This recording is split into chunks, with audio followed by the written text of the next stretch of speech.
Good afternoon. This is Professor Victor M. Ponce, and this is class number 042 of CIVE 638, Surface Water Hydrology. And the subject today is the second class on the curve number hydrology. So what are we going to do today? We're on infiltration. And I already covered C1 and C2 and C3. So now today I'm going to intend to cover C4, C5, C6, and C7. If I don't get to C7, well, nothing major is going to happen. But I do intend to cover C4, C5, and C6. I'm going to start with C4. But I'm going to give you a little bit of history of what's going on in here. Why are these subjects important? This stuff is called Notes on My Conversation with Victor Mockus. And then we have this, which is a vector, meaning a report, right? Then we have this, which is in the NRCS website, which takes a while to load. I believe it was Don Woodward that reproduced my report on the web for them because he felt that was important enough. So it's a repetition, and then there's the video. So I'm going to start with the video to kind of warm you up. I do want to say at this point that once we finish with this video, I'll take a quick look at the vector, at the report, and then I'll move on to CO5, which is the oral history. This video, oral history, is a very good, extremely good video, by the way, on the oral history of the curve number. And it was an interview dated June 22nd last year. So this is the first time we're showing it to a class. Unfortunately, it's a 1.5-hour interview, and I'm not going to have the time. But what I intend to do is use half of my time, or I would probably 30, 40 minutes I will show. And then after that, I'll have to stop that, and I expect you to continue watching the video and finish it.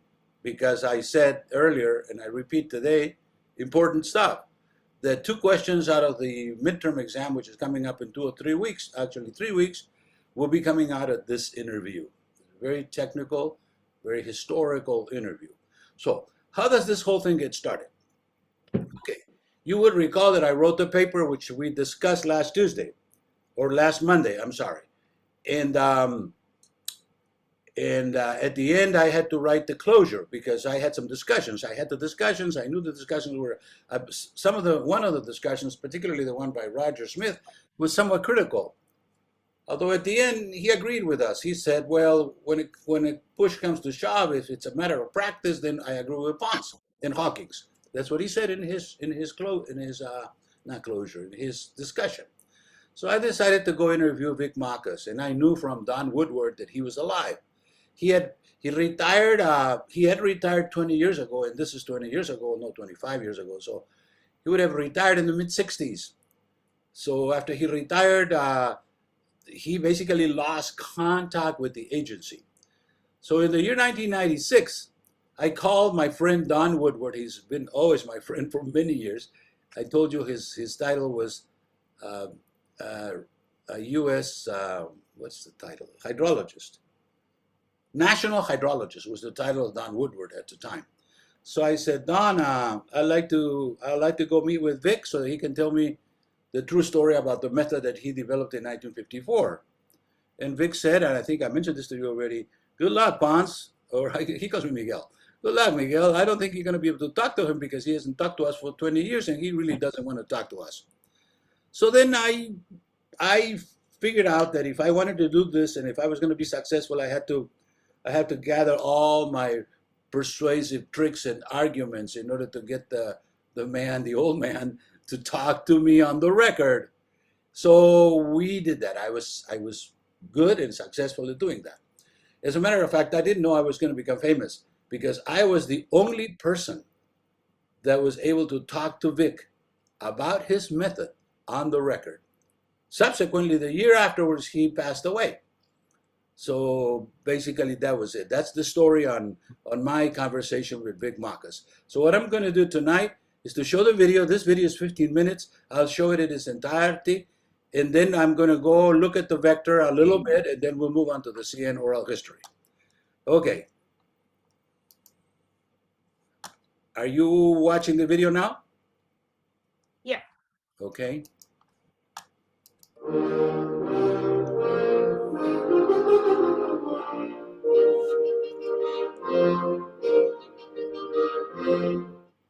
I met with Victor Mockus on July 12, 1996, at his home in Maryland.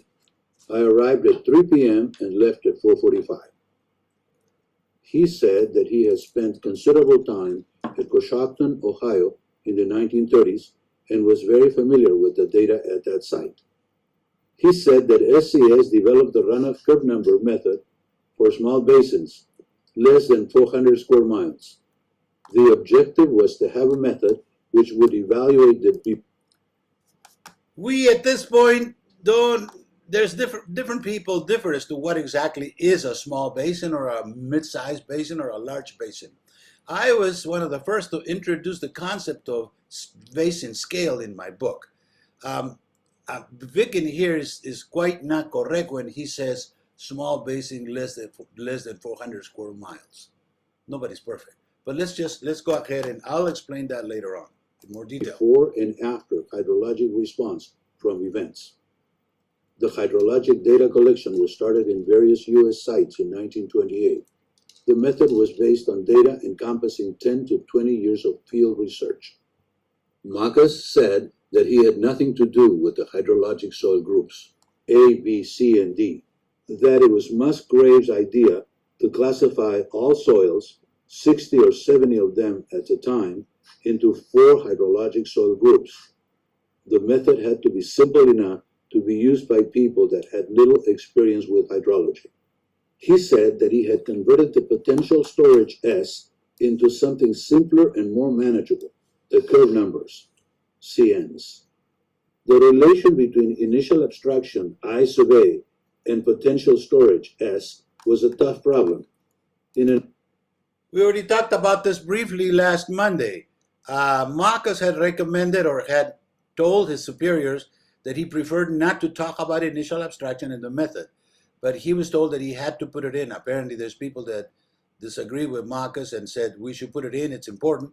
So he ended up putting it in, and then somebody else, I believe, I don't think it was him, but somebody else chose the famous lambda factor, which turned out to be 0.2 for the time they did this.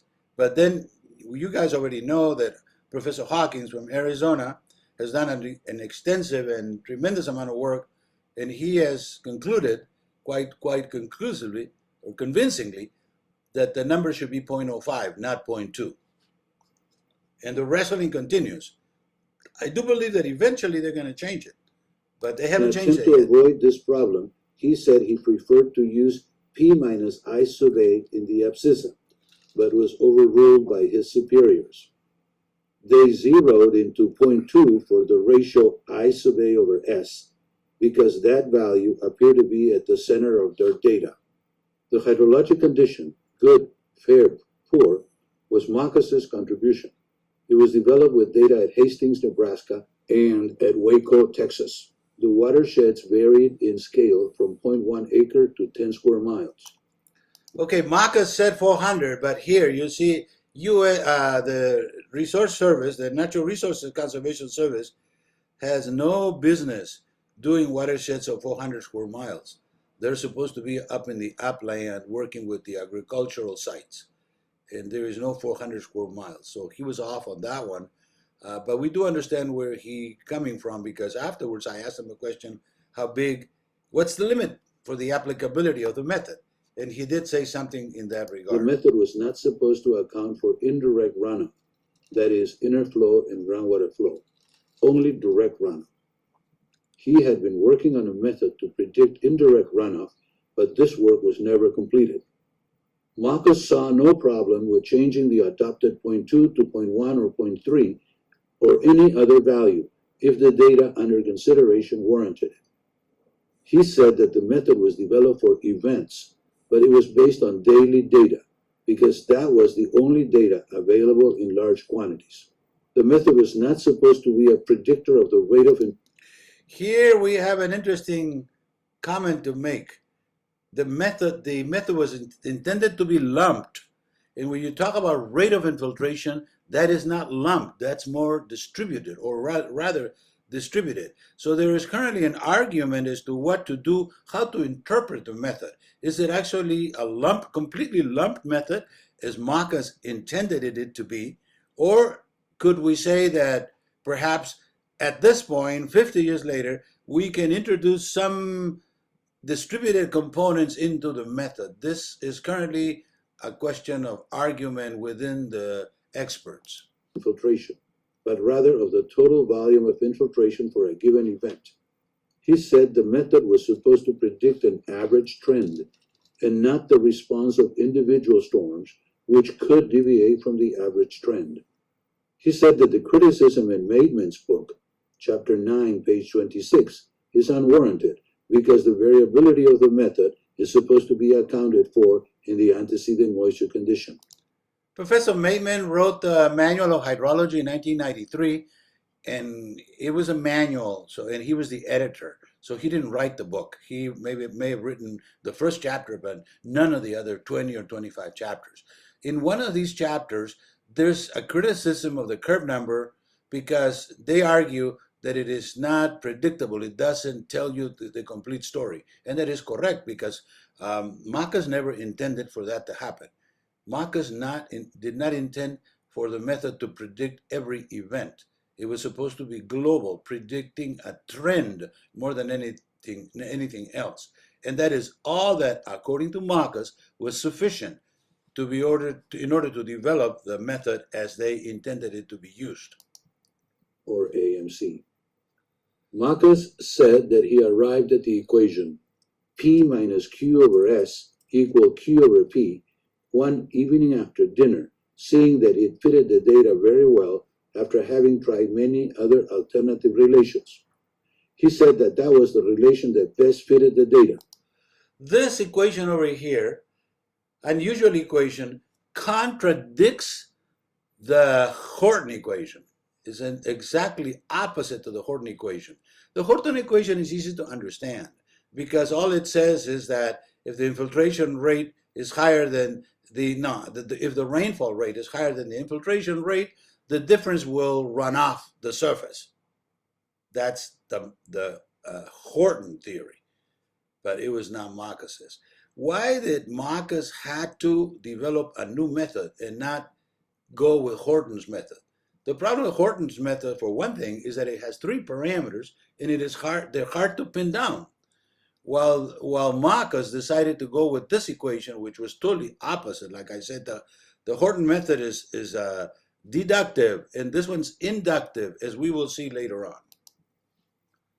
He said that the AMC envelopes were a reasonable maximization for which they used all the available data. Still, this is a statistical function. He said that the method should apply to arid conditions with some qualifications. If there was crusting, most likely it would not apply. Saturation over land flow was the most likely runoff mechanism to be simulated by the method, and not necessarily Hortonian overland flow or crusting. He said that he saw no limit to a basin scale application of the runoff curve number equation, other than that which is imposed by the requirements of spatial rainfall uniformity. He said, Spatial rainfall uniformity. In my opinion, that's the major drawback of the method, because the method assumes that the rainfall is uniformly distributed throughout the basin, however small or large this may be. And that is strictly not correct. So this is really a gamble. We are considering that the rainfall is going to be uniformly distributed. And typically, that is not the case. That there were 3 wise men in the 1930s hydrology in the U.S., Robert Horton, L.K. Sherman, and W.W. Horner, who perhaps unduly influenced the development of hydrologic thought. He said that Sherman did not develop the unit hydrograph concept, that he took his ideas from publications of the Boston Society of Civil Engineers. We have verified that to be the case, by the way. Mockus said that in his experience, people were hesitant to go to the field to perform measurements. He would classify hydrologists into 3 types. The first kind, those that work in the office. The second kind, those that go to the field every so often to gather data. And the third kind, those that go to the field to gather data when it is raining. He said that his group at SCS in the 1940s to 1960s were hydrologists of the third kind. He said that there was a lot of politics among the agencies, with the Corps of Engineers trying to dictate hydrology and the Agricultural Research Service being too theoretical. Even There is 5 or 6 water agencies in the U.S. How did this happen? Why is there not just one water agency as in other countries? Like Mexico, for instance, there's only one water agency. I can't tell you because I wasn't here when this happened, but I know for sure the Army Corps of Engineers is 200 years old. In the War of 1812 with Britain, the British came over and they entered into the Mississippi, and then afterwards the federal government felt that they needed to protect and manage the Mississippi, and they basically gave it to the Army Corps. They told the Army Corps, which was already existing at that time, because we're talking 1812, and the Army Corps exists since 1776. They gave it to the Army Corps, and they charged them with doing floods and navigation. Navigation because I'm sure that what happened was at the time they said, well, you guys are going to do the navigation. And the Army Corps said, we can't do the navigation without doing the flood control because it's the same water, right? And it's the same river. So they gave him flood control and navigation. So the Army Corps of Engineers is in charge throughout the U.S. of flood control and navigation. There are several other agencies that I'm not going to speak about at this time because it will take too much time. They're long stories, so let's keep moving. Even though it was funded largely through the Soil Conservation Service. Mockus said that he was 83 years old and that his last name, Mockus, was a modification of the Lithuanian original.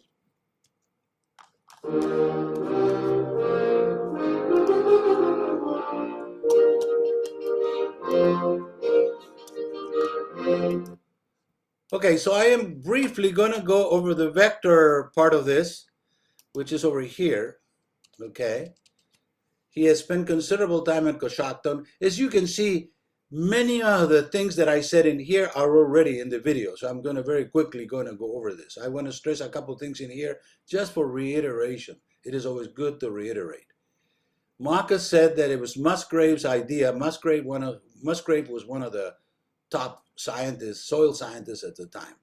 It was his idea to classify all soils, 60 of them at the time, into 4 hydrologic soil groups. The relation between I sub A and S was a tough problem, and it continues to be a tough problem. In an attempt to avoid this problem, he said he preferred to use P minus IA in the abscissa, meaning take the IA problem and give it to somebody else. He honestly didn't think that was that important. Had he thought it was important, perhaps he could have insisted. But he thought it was a low number. But he was overruled, and basically who came in afterwards zeroed on the 0.2. And I do believe, now that I look at this many years later, and with the benefit of forethought, thinking about it, 0.2 is too high. In the year 1900, the year 2000, maybe 22 years ago, Professor Hawkins from the University of Arizona had done a lot of work with his students, and he came out with a series of papers where he argued that 0.2 was too high and 0.05 was a better number.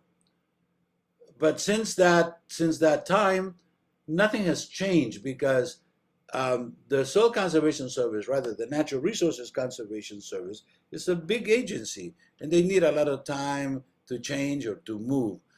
My understanding is that the CN Oral Interview Project, which I'm going to be talking about later on in maybe 10 minutes or 20 minutes, is part of the big Natural Resources Conservation Project to overhaul the curve number and presumably change the lambda, the relation between I sub A and S. And if they change it, I see no other way than to go to the 0.05. But if that happens, they're going to have to change the entire tables. The tables, according to the people that know, the numbers are going to come down 3 or 4 or 5. In other words, what used to be 72 is now going to be 67. Hydrologic condition was Mockus's contribution. he said no problem with changing, although nobody in the US has changed it, but the people in India had done so. They tell me when I was there in 1992 that they had already changed that. We got to understand that they have different morphologies, they have different geologies. It's a different country. It's a big country too. It's not as big as the United States, but I would say the area-wise, India is about a third of the United States.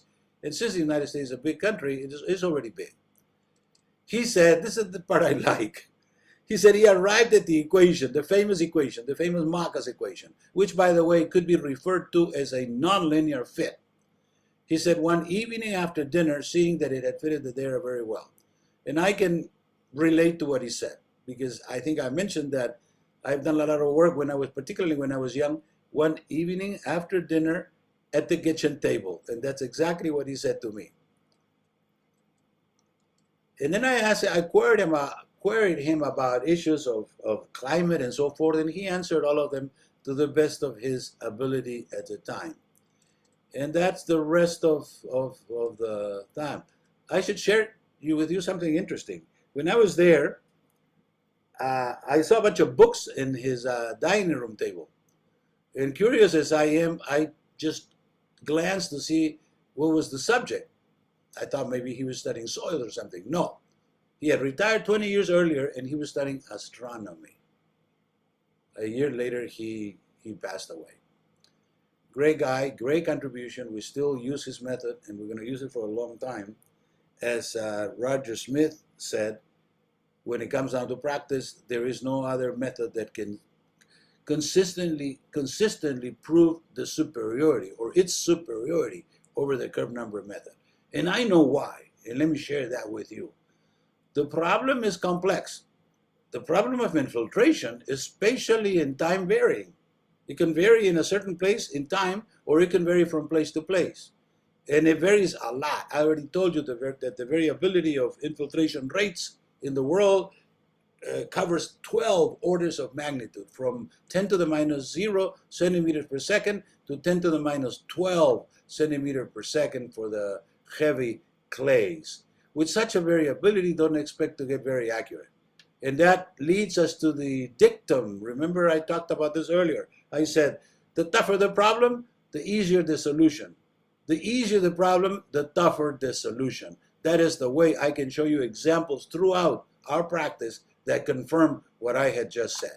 So this is what the paper, or rather the report that I put together right after, the day after, as a matter of fact, I met with Mockus July 15 or 16, 1996. I don't know exactly what day was it, but it was July 15, in the middle of July. I put a lid on this for a couple of years, and then in 1999, 3 years.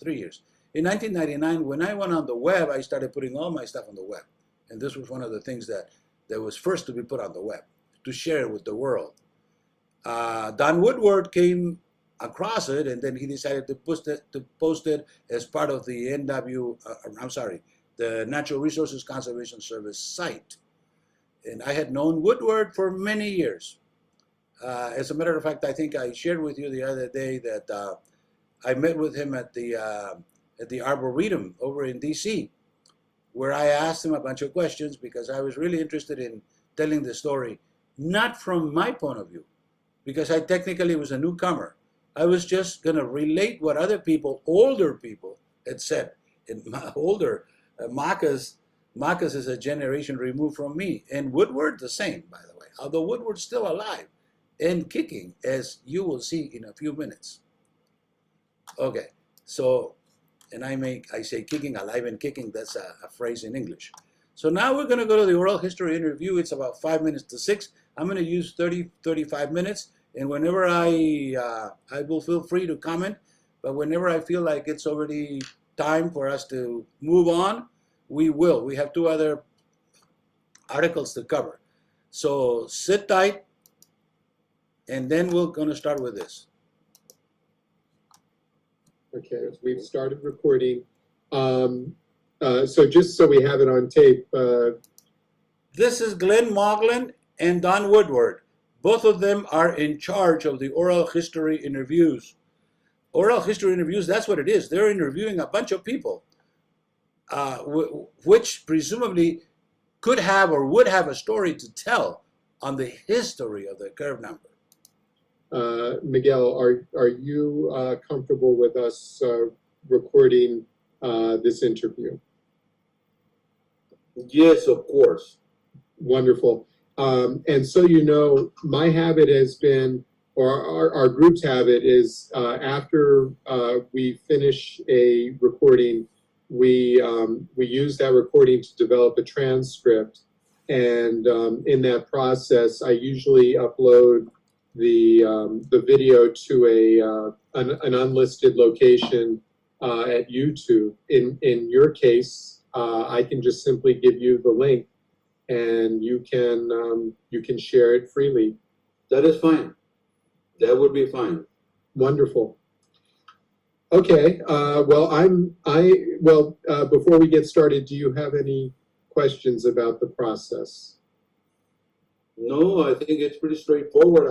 I read the questionnaire, and I must be honestly tell you that I may not be able to answer all your questions, but I will try. Whatever answers you have will be welcome, and Yes. And if there are items. The fellow at the bottom, the older gentleman, he is my friend Don Woodward. The other gentleman I had just met for the interview. He, by the way, is a Colorado State graduate, and he'll mention that. That you don't have an answer for, then that's fine. Yes, yes. I'm going to try to center the camera here. Oh, okay. Fine. No, we're fine. Okay. So I'd just like to read this introductory material into the record. So today is Tuesday, June 22nd, 2021, and today we are interviewing Victor Miguel, and help me, is it Ponce or Ponce? Both of them. It doesn't matter either. Do you have Ponce a would be preference? fine. Ponce.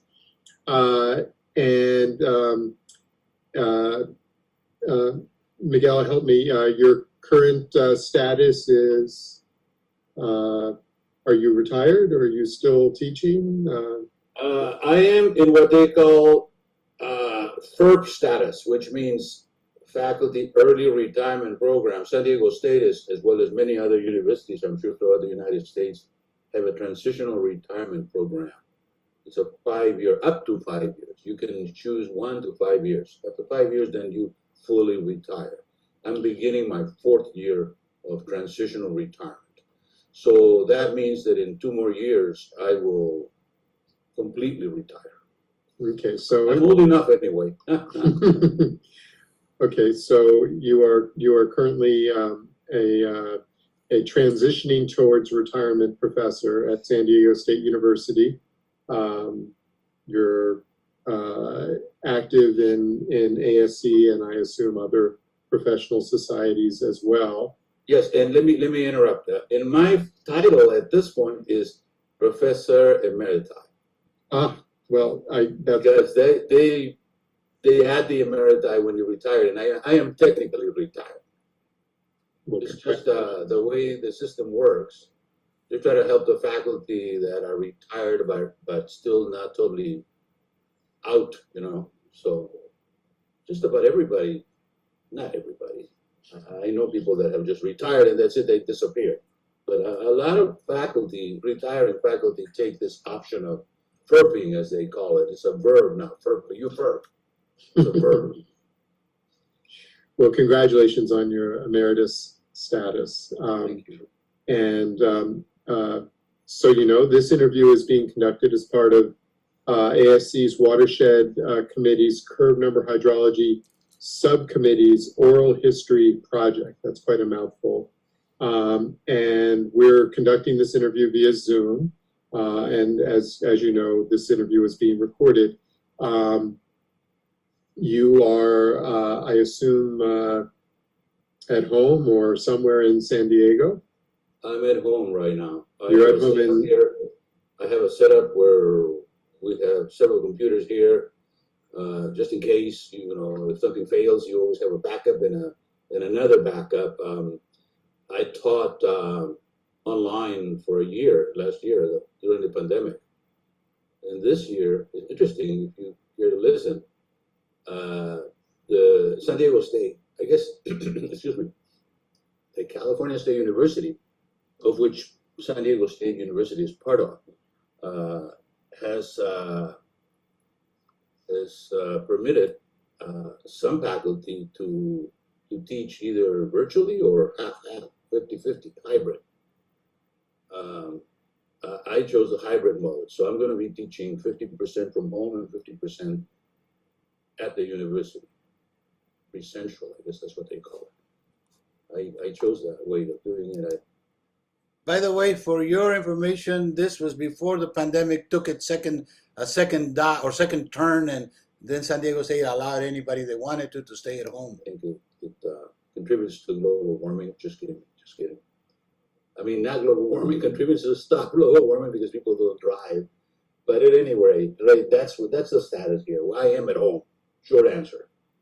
Very. I like your It does look background. like I'm somewhere else, right? But that's just the background. It's a fancy background. The palm trees and the ocean, wow. Yep. And, Yeah. well, and so, Don, you are, I assume, at home as well. Yes, I'm at home. And I'm actually at work this morning, this noon in Beltsville, Maryland. So let's let's get into it. Maybe Don, you and I will alternate asking questions. If that's Okay. I'll go first. Miguel, professionally, how would you characterize your work throughout your career? What has been, what would you call your primary title and possibly other titles during your career?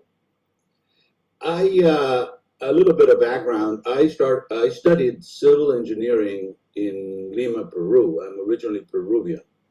About a little more than 40 years ago, actually 47 years ago, I came to the United States to pursue a PhD at Colorado State University. And then one thing led to another, and I was offered a job at my alma mater at Colorado State when I graduated. So I stayed and I started climbing the I guess you could say the stairs of academia, and here I am 40 some years later. So my basic degree is in civil engineering, but I chose to study graduate school at Colorado State. As most of you know, Colorado State specializes in water, and I was going to Colorado State because of the water program, and there I am. I got a degree in hydraulics. I should tell you now, a degree, the mention is in hydraulics. I should tell you that Colorado State was such a huge place that they had 7 or 8 water programs or sub-water programs. Among them, hydraulics, hydrology, water resources systems, and so forth, irrigation. So you, as a student, had ample choice. You could do this, you could do that. I picked hydraulics because that was where my heart was at the time. But since I have expanded into hydrology, water resources, I mean, we've done a lot of things. I guess it's people choose what they want to do if they can, of course, if somehow the situation allows it. So my career has been very interdisciplinary over the last 20 years. But 40 years ago, I was a sediment man, sedimentation. Oh, Yes, that was just my start of my career. I studied under Daryl Simons and Khalid Mahmoud. Daryl had a big operation out there, and he had faculty members helping students. So those two people, plus Everett Richardson, were my 3 mentors at the time. Small. Did my master's at CSU. Oh, cool. And I actually earned my PhD at the same time as Ev Richardson's son earned his PhD. Yeah, he's at Kansas now, right? University of Kansas, or? Jerry, you're talking about Jerry Richardson? Jay, right. Yeah, I think that's right. I think that's right. I've communicated with him off and on. As a matter of fact, when Rich, his dad, passed away, somehow we got to communicating, and he sent me a video that Rich, we call him Rich, Professor Richardson, that Rich had put together a year or two before he passed away. And I posted that video on my site. It's a great video to remember for those people that are fans of Colorado State, and there's a lot of them. Colorado State was and continues to be a huge place for studying hydraulics. All right, I'll pass it to you, Don. Can you tell us, you told us kind of how you chose hydrology, but I'd like to know how you. I don't want to jump around because I wouldn't know where to go. So I think the best usage of our time is for me to cover half of this, the introductory and the more like beginning discussion, and then at the end I'll have you do it on your own. Found out about curve number hydrology. Well, that's a kind of a long story. I don't know if I should give you the short version or the long version. We have an hour, but I guess we'll do whatever you guys feel like it's necessary or appropriate. Short version. The short version, right? Yes. In 6 years into my teaching, this is interesting. Sometimes I'm like Mockus. I try to ad lib. I'm sorry. What was I going to say? That 6 years into my teaching. Oh, first I should tell you that when I went into San Diego State in 1980, I had a label, hydraulic engineer, and the chair of the department, Professor Noorani, at that point said, "Ponce, I know you're a hydraulics man, but can you teach hydrology?" What was I going to say? I said, yes. So that was my initiation in hydrology. Okay, then 6 years later, I had been teaching hydrology in and out, and I felt because I was the hydrology person at San Diego State. So, and there were a lot of students at that time. There are always a lot of students. San Diego State is very popular because from price performance ratio, we claim to be the best in the United States. I mean, in terms of quality as opposed to cost. We're a state university, and our cost is cheap compared to other universities. Okay, so I thought I knew the subject, and I decided to write a book. So I took 3 years, 86 to 89. Actually, it was 2.5, and then we had it published by Prentice Hall. And in order to do the research to write a book, well, I already knew it, and I had already taught it. So, so after writing the book, I became a hydrology expert. Not too many books in hydrology. There's a few, but not too many, maybe 5 or 6. In the U.S., of course, there's books all over the place around the world, but those are foreign books, let's say. So I became a self-anointed expert in hydrology, and that was, when was that? 89. 89 is when I published my book, because I was teaching it. And that was basically it. Then I became a hydrologist. And since I had not left, I kept teaching hydraulics. The first class I taught, which was my training, was in computational hydraulics. So I inaugurated a course in computational hydraulics at San Diego State. But since I was a flood routing gentleman or a person, and you gentlemen know that routing sits in the midst or in the middle between hydraulics and hydrology. I also call myself a hydrologist, so I said I call the course computational hydraulics and hydrology to emphasize that I was not making a fuss between these two fields. So that was my initiation in teaching. And I reviewed the curve number. I should have known it already from my classes at San Diego, at Colorado State, but you always have to review 2-3 times before you can actually learn it.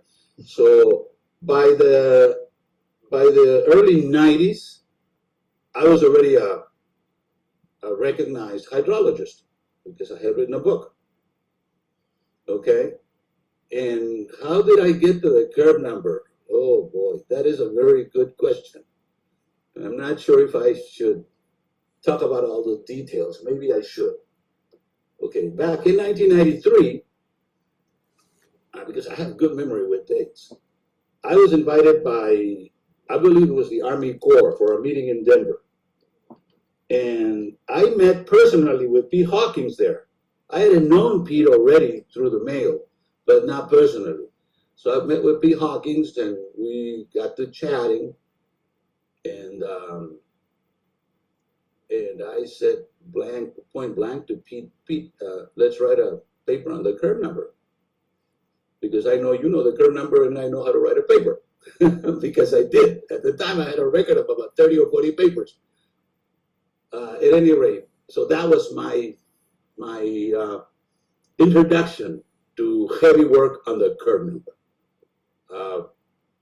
Pete and I spent 2 years writing the paper, 93 to 95. And I should say that Pete was the most active co-author that I had ever had. Not that I had too many, but as far as very active co-author, because most co-authors are kind of sleeping, you know, they let you do it. But not Pete. Pete was very active. He interacted with me a whole lot. And I was happy that that was the case because he was going to be the co-author anyway. And I believe when a co-author is a co-author, he co-authors, right? So we co-authored that paper that came out in 1996. And with our luck, and I always have been a lucky person, we came out on the first issue of the Journal of Hydrologic Engineering, 1996, I believe. Wow, I It would have been forgot that. January. We came out on the first issue. If you open up the first issue of Journal of Hydrologic Engineering, 1996, there is Ponce and Hawkins writing about the curve number. So I guess that's the beginning of our heavy involvement on the curve number. I decided to write a review paper. And you know I've been around long enough to know that you don't write a review paper if you're nobody. That's a fact. They turn you down, okay? But I was not a nobody at the time. Plus, I had a heavyweight right next to me. So I said, we're not going to miss. And we didn't. We published the paper. And it was a good paper because one of the things that we have, and I say that in the editorial we, you know, actually myself, okay, is that we know how to write and we know how to write clearly. And when you write clearly, everybody reads it. That's a fact. Okay, so therefore everybody read the paper and they liked it and they continue to like it. And it's I in my Google Scholar scale listed the most citations is my book because everybody reads it and so forth. But the next followed by the paper on the curve number with Pete Hawkins. It's got about I believe at this point 1,100 citations. The paper that I wrote with. That Pete and I co-authored in 1996, published in 1996.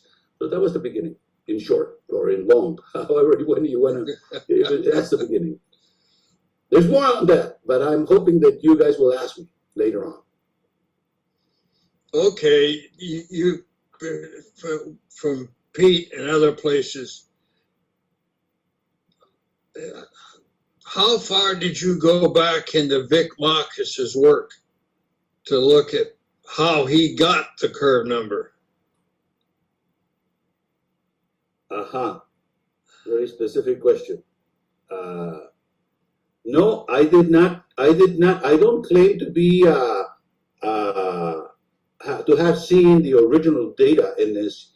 As you guys probably know, some of that data had been lost or was lost. I basically trusted Pete, I wasn't going to argue with Pete. Pete had written 20 papers on the curve number, and I had written none. So I figured, you know, as far as I was going to do the writing, the nicely putting it together and making sure that things were, it was supposed to be readable. But we do have, if I am allowed to diverge a little bit. Go ahead. We did have a disagreement with Pete. One disagreement.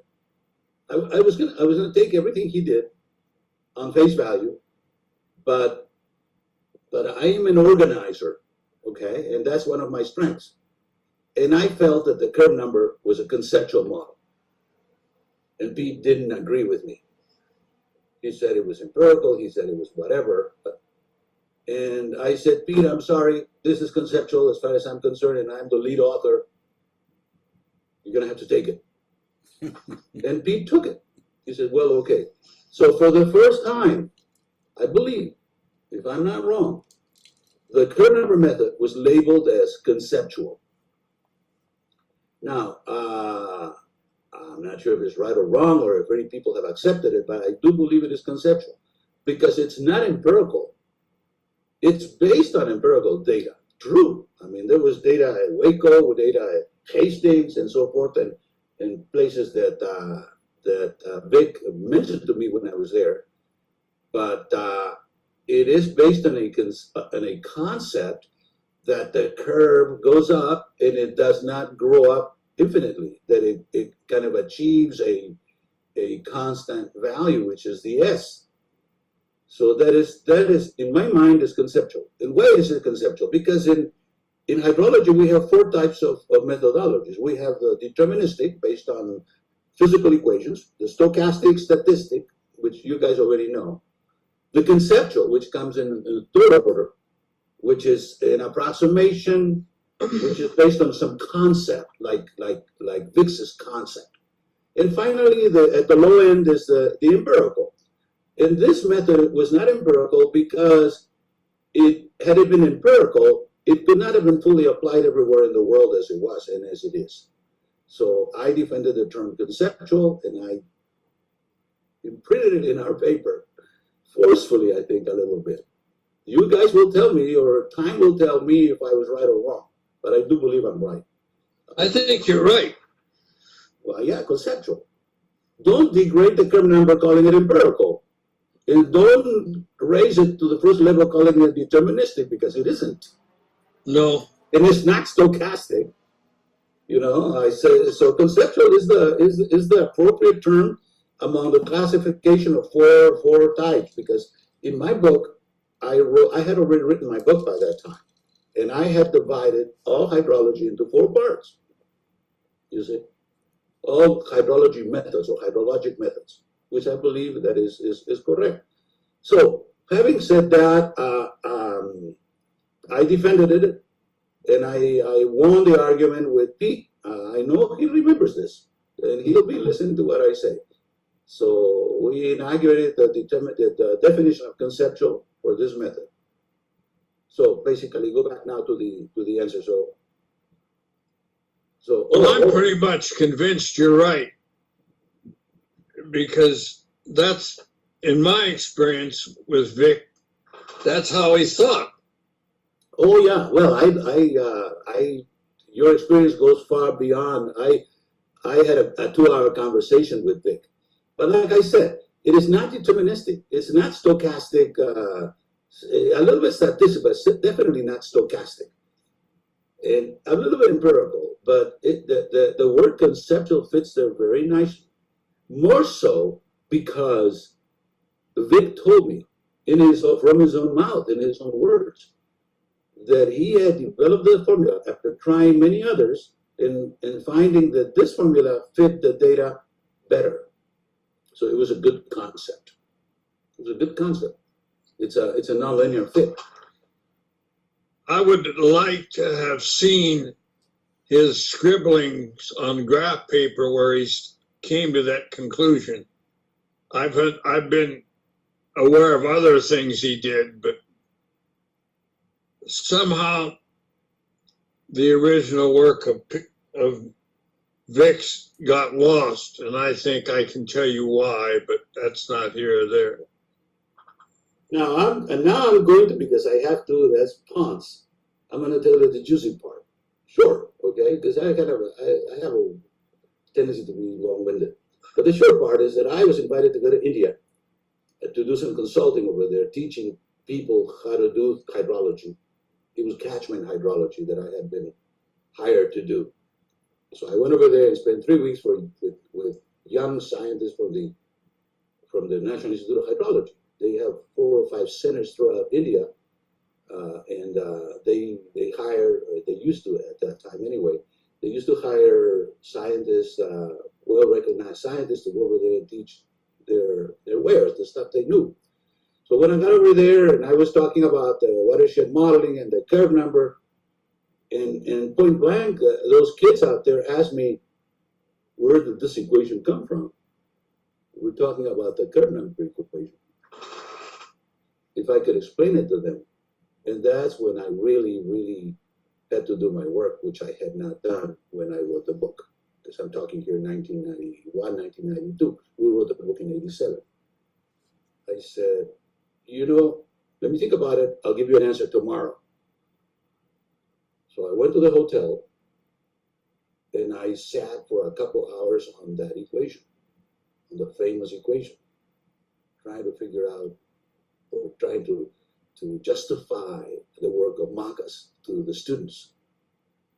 And I basically came up with the conclusion that somehow that was the formula that he chose, which is correct, right? So I went back and I said, well, you know, this is a formula that based on data, because it was based on data that he chose. But it's not. It does not have like empirical formulas that you know very well, coefficients or exponents pull out of the air. This one is very specific. Although at the end they did pull out of the air the 0.2, but that's another story. We'll get there. We'll get there. We're going to get there.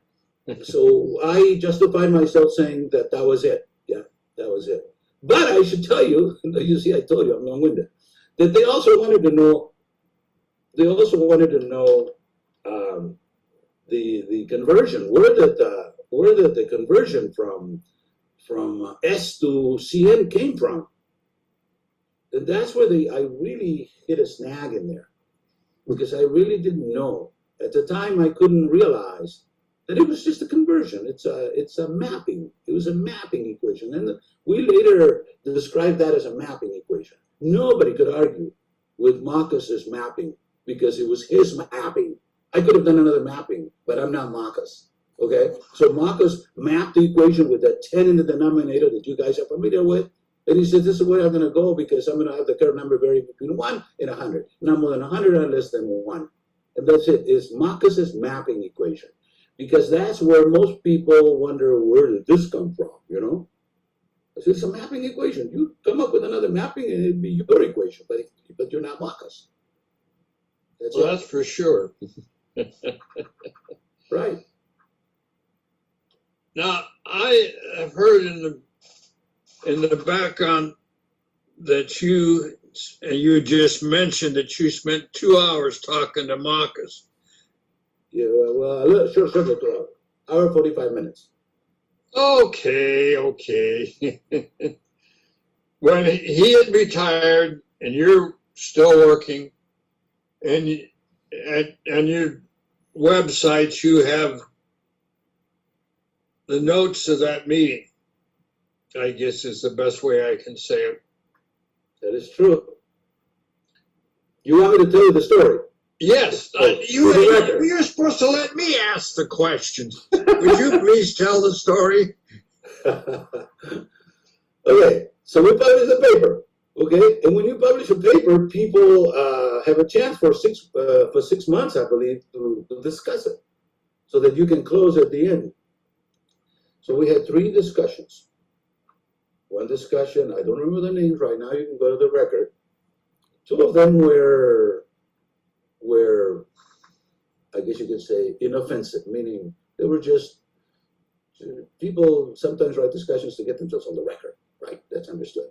So there were 2 discussions to get yourself on the record. And there was one discussion which was a little bit belligerent.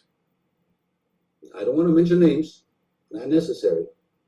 So then I got together with Pete and I said, we got to come up with a closure and I better prepare myself because it's the only chance we have to tell our story or try to set it straight if we had made a mistake or whatever. So that's when I decided to interview Mockus because I was going to go to the, as they say, the lion's mouth. Who I was number 2 or number 3 using methods that other people have developed.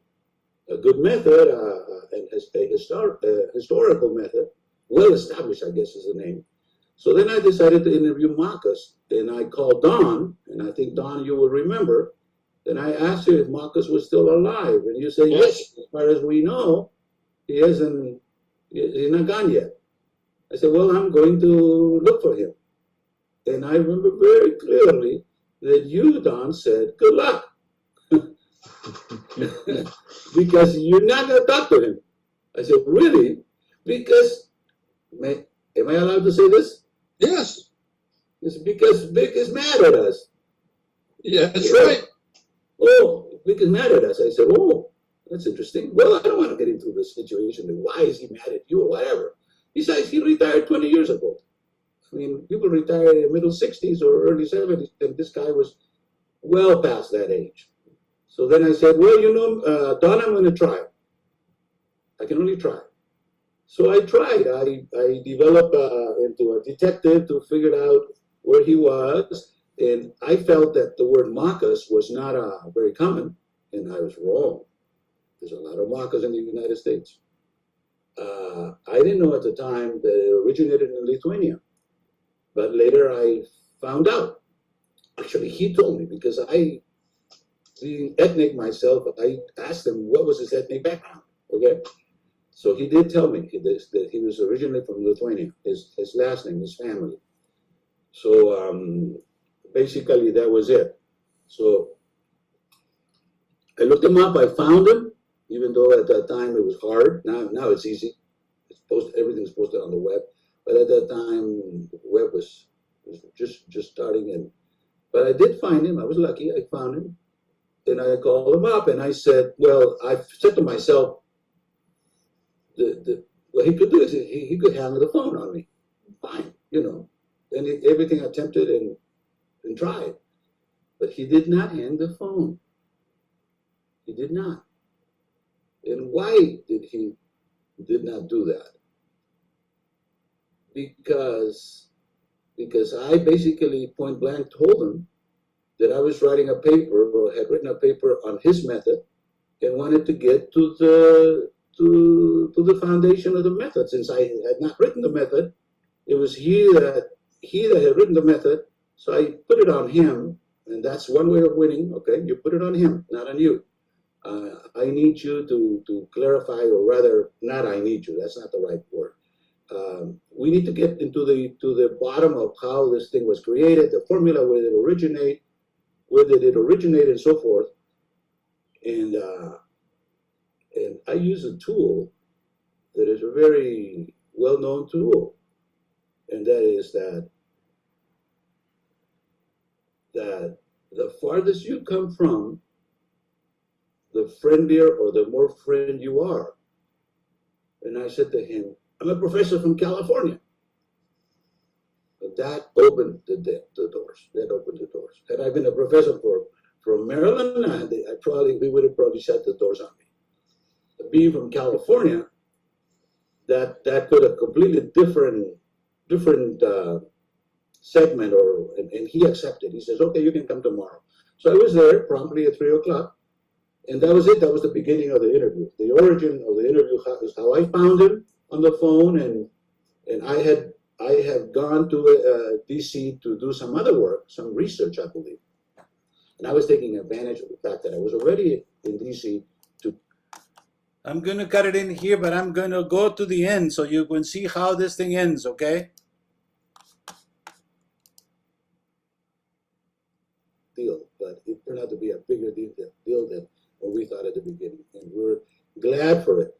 And the profession is glad for it. And now that we singled out and clarified Don's role in it, it's even bigger and greater. Well, thank you. Thank you. Okay. I think Glenn, we've come to an ideal quitting point and should wrap it up. I agree.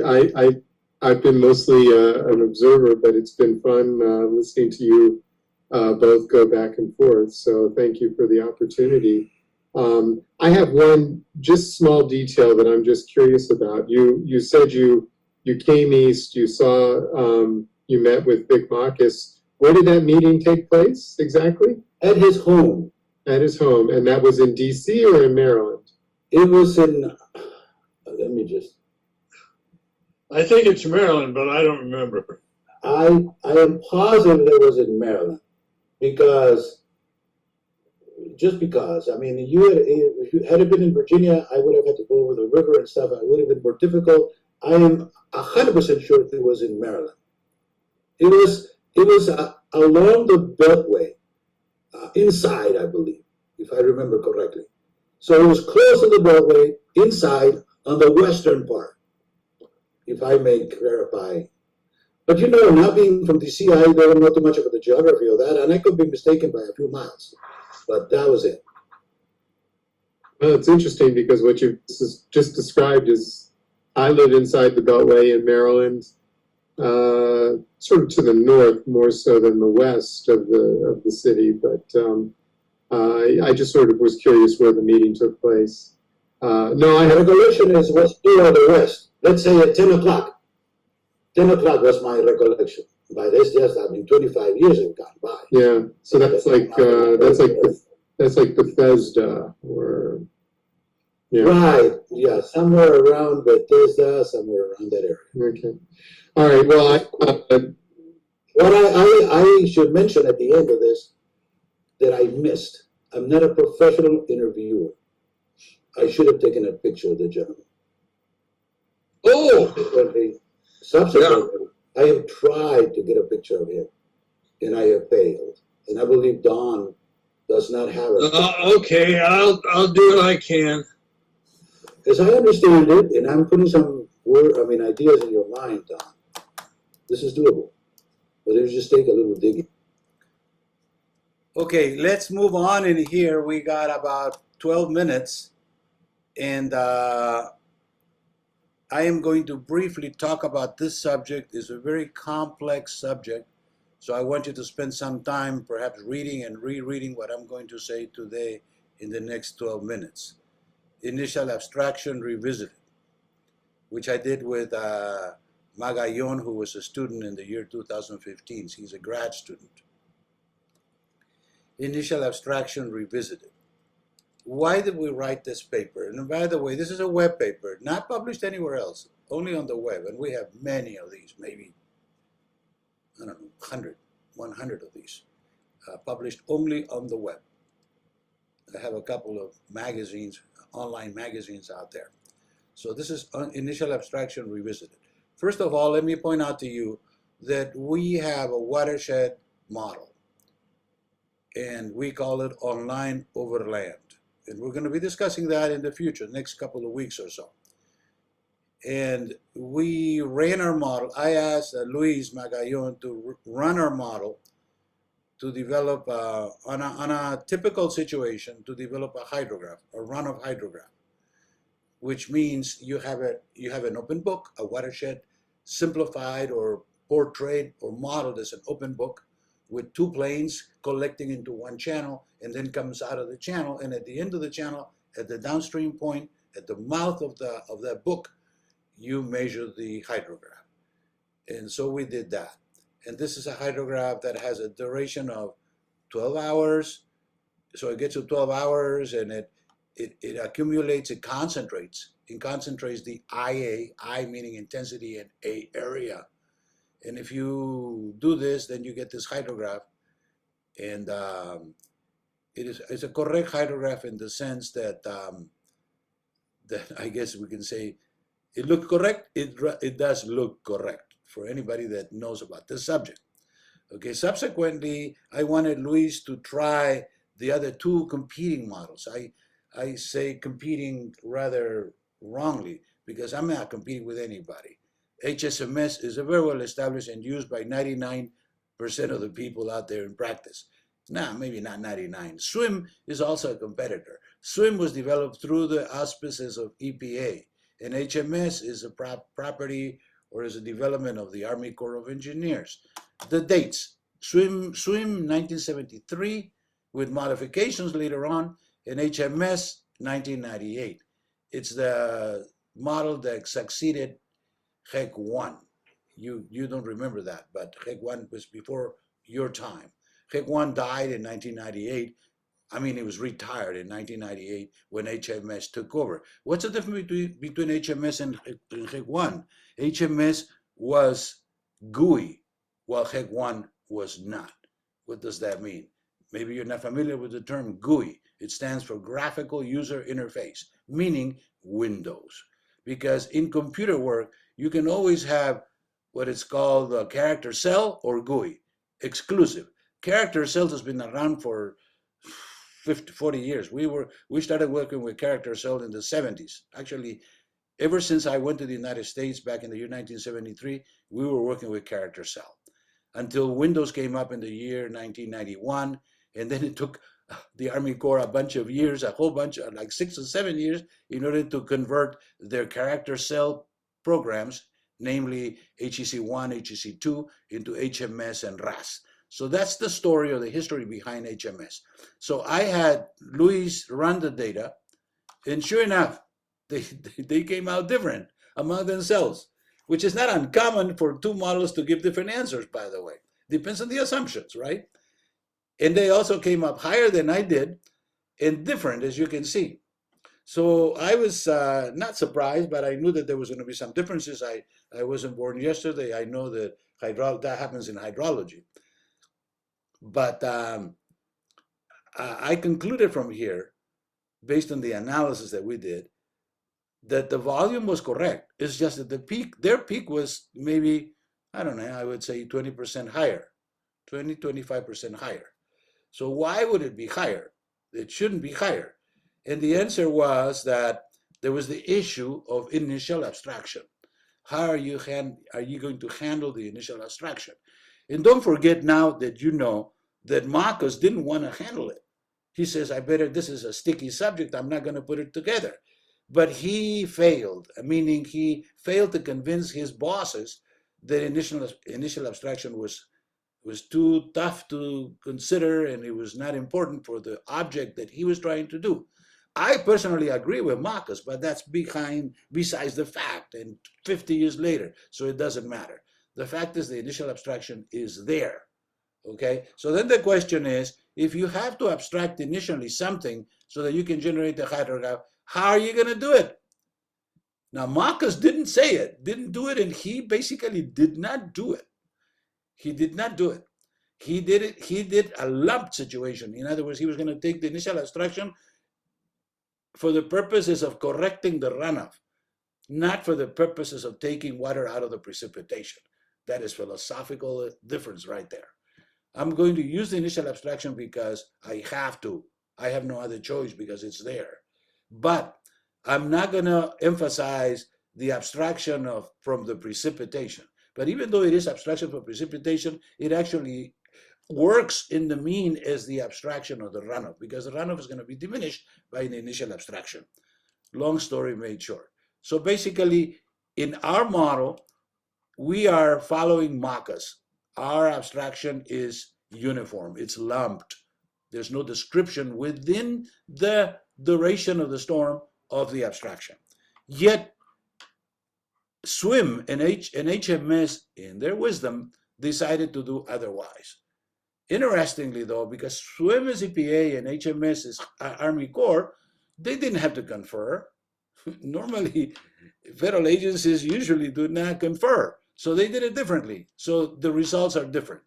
Somewhat similar, and I would argue that there's not that much difference there. And being a hydrologist for 30, 40 years, I would take both of them and run with them, even though the HMS is a little bit slow to rise. And why is it that HMS is slow and SWIM is fast? We don't know. Ours, of course, is the faster one, as you can see. So that's the issue here. So we wrote this paper with the intent of showing the 3 hydrographs, which we were able to calculate. Nobody has ever done this work. Why? Because nobody has access to online over land. They could do HMS and swim. Anybody could do that. And comparisons must abound out there. And they do realize, under any circumstance, that they give somewhat different answers. From a hydrologic standpoint, they're not that different, but they are, from a scientific standpoint, they are somewhat different answers. Now, in my opinion, what they should have done is to get together and confer as to how they're going to do it, and do it together, because after all, both of those agencies are from the federal government of the US, right? But they didn't do it. And so that's what it is.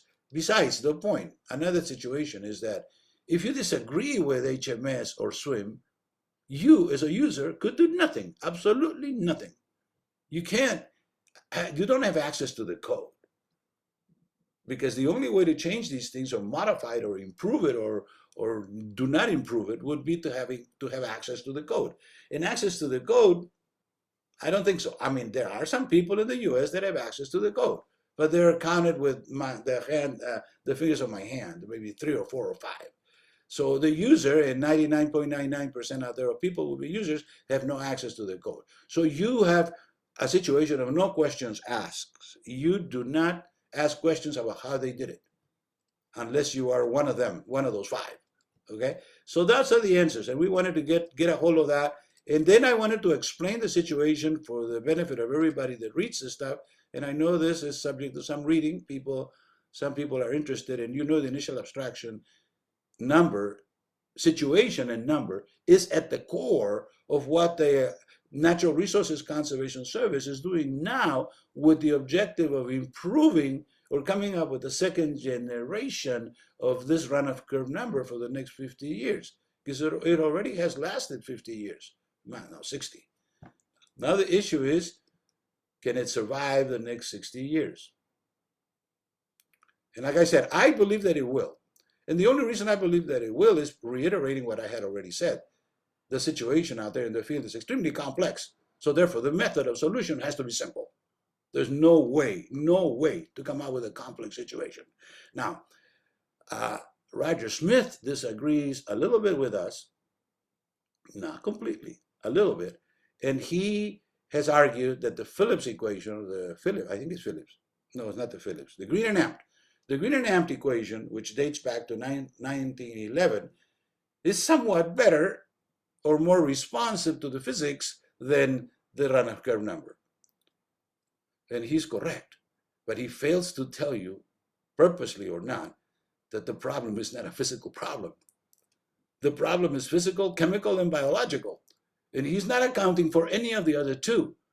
So how could we say that Roger Smith is correct in his arguing in favor of the Green and Ampt when he's not considering 2/3 of the problem, important 2/3 of the problem? We know now that the macropores produced by the roots are very important in filtration.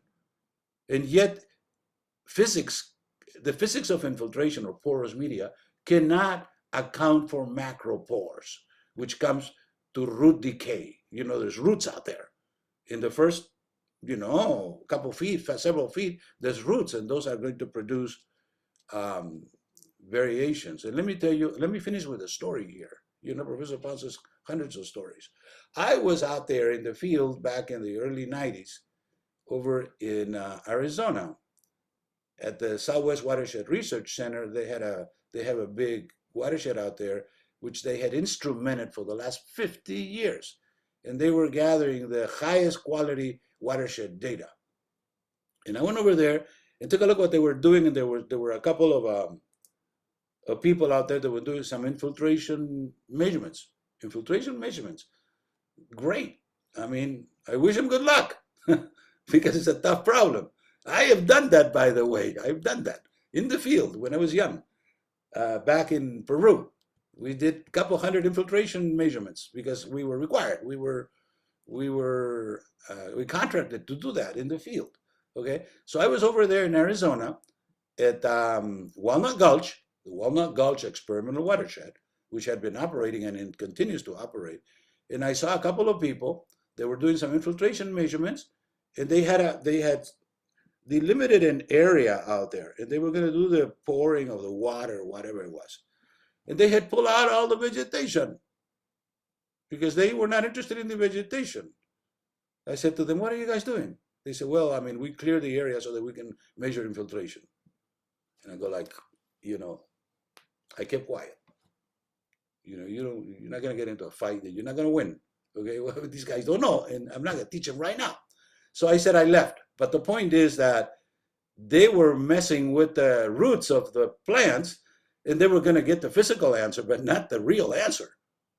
Okay, so with that, I am going to finish here. There's only one item left, and I'm going to cover that item the first thing I do next Monday when we meet, and then we'll proceed with the next chapter. I believe the next chapter is, what is the next chapter? Let me see. Over here. Overland flow, right, overland flow. We're going to spend 2 weeks on overland flow. Okay, well, thank you very much. Any questions at this point? Thank you. Bye-bye. All right, thanks.